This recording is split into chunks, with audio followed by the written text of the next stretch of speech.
Hello everyone. Today we are going to deal with laws of indices. Since we are doing with the topic indices, let's see what are the laws of indices. Before we begin, let's see the learning objectives for today.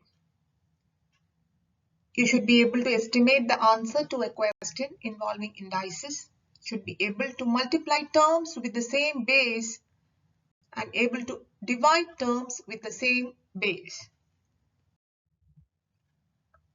There are 6 laws of indices that we must learn, but in grade 7 you are going to learn 4 of them.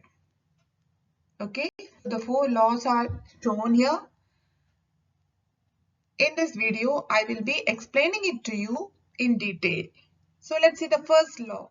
A to the power of m multiplied with a to the power of n is equal to a to the power of m plus n. That is the first law. Let's analyze it in detail. That means 3 to the power of 3 multiplied by 3 to the power of 2. You have to consider this example. With the same base, 3 is the base, but the indices are different. 3 to the power of 3 can be expanded like this, and 3 to the power of 2 can be expanded like 3 into 3.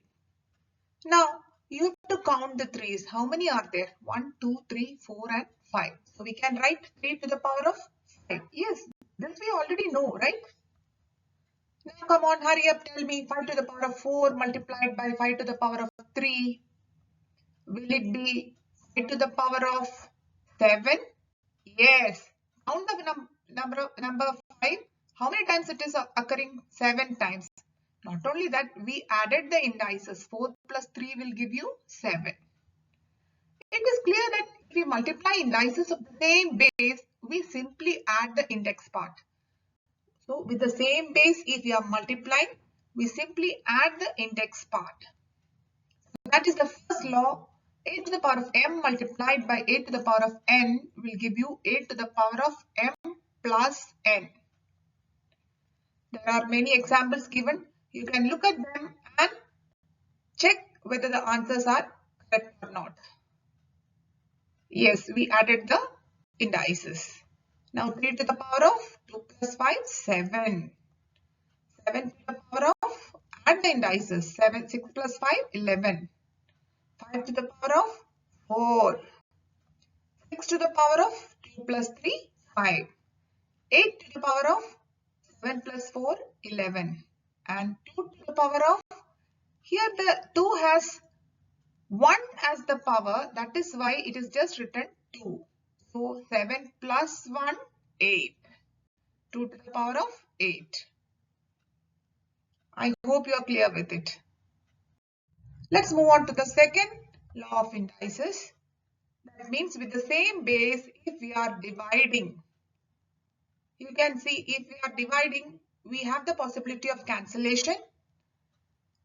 Then you will get the answer 2 to the power of 2. So actually what are we doing with the index part? We are subtracting. 5 minus 2 gave you 2. See the second example. Again, it has been expanded and written. After cancellation, it will be 7 to the power of 1, which is 7. Not only that, we subtract the index part.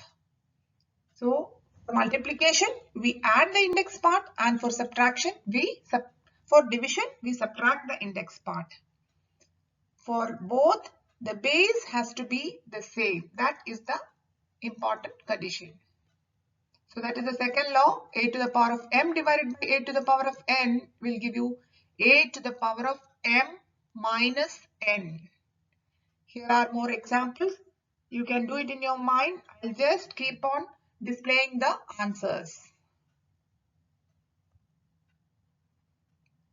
So with the same base, when we are dividing, we can simply subtract the index part. See, 2 to the power of 3 divided by 2 to the power of 3. 3 minus 3 is 0. What is 2 to the power of 0? Yes, it is 1. Again, 3 to the power of 0 is again 1. Even in division, we have learned the rule that if a number is divided by itself, the answer is 1.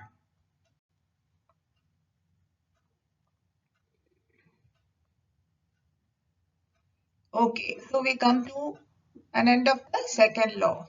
Now let's see what is the third law. 2 to the power of 3 all to the power of 2.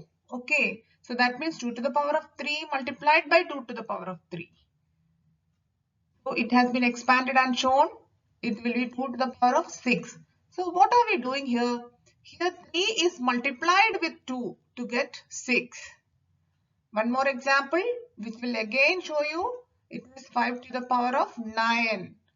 So when we are expanding indices with brackets, we simply multiply the index part. So with the brackets, if we are expanding, we are multiplying the index part. So that's the third law. A to the power of m all to the power of n is equal to a to the power of mn. When we write mn in algebra, we know it means m is multiplied with n. Now again, you can do it in your mind and see whether the answers are these or not. Yes. Now, when it is a negative index, yes, we follow the rule. 3 to the power of minus 9, 8 to the power of minus 4, 2 to the power of minus 8. With negative indices, how the value will be, that you will learn in the 8th grade. Now, as I told you, if you divide a number by itself, what is the answer? It is 1. See, with the law of indices, 6 minus 6 is giving 0. So here we are once again proving that any number raised to the power of 0 is equal to 1. So that is the fourth law. A to the power of 0 is equal to 1. These laws also work for algebraic terms. In a previous video, you have seen that how the algebraic expressions can be simplified with the help of indices. Now, indices in daily life. In computers, exponents are often used to describe a computer's memory. For example, 1 gigabyte of RAM means that you have 1 into 10 to the power of 9 bytes. Not only that, to measure large quantities like the mass of sun, solar mass is 1.9891 into 10 to the power of 30 kg. So, large mass can be expressed with the help of indices. Even large numbers can be expressed with the help of exponents. For example, the number of bacteria in a single sneeze is between 1 into 10 to the power of 4 and 1 into 10 to the power of 5. Large distances.